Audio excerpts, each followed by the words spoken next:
মাত্র একটি জাহাজ কি পুরো পৃথিবীর বাজার অচল করে দিতে পারে? অবিশ্বাস্য হলেও ২০২১ সালে ঠিক এটাই ঘটেছিল মিশরের সুয়েজ খালে।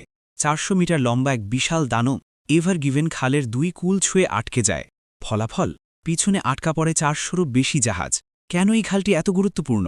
কারণ এটি এশিয়া ও ইউরোপের মধ্যে বাণিজ্যের সংক্ষিপ্ততম পথ। প্রতিদিন বিশ্বের প্রায় ১২% পণ্য এই সরু পথ দিয়েই পার হয়। এটি বন্ধ হওয়া মানে বিশ্ব অর্থনীতি থমকে যাওয়া।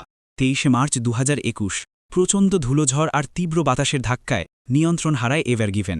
জাহাজটি খালের মাঝখানে আড়াআড়িভাবে আটকে যায়। ফলাফল, সাগরের মাঝখানে বিশাল এক ট্রাফিক জ্যাম সৃষ্টি হয়। এতে প্রতিদিন প্রায় $10 বিলিয়ন সমমূল্যের পণ্যের লেনদেন বন্ধ হয়ে যায়। উদ্ধার কাজ ছিল এক বিশাল চ্যালেঞ্জ।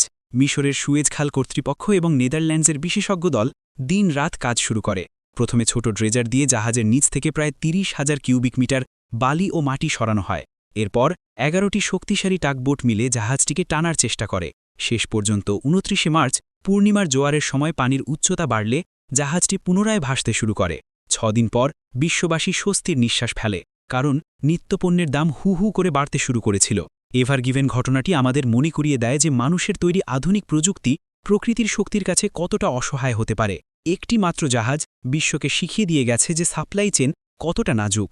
এমন আরও রোমাঞ্চকর তথ্য জানতে আমাদের চ্যানেলটি সাবস্ক্রাইব করে রাখুন। দেখা হবে পরের ভিডিওতে।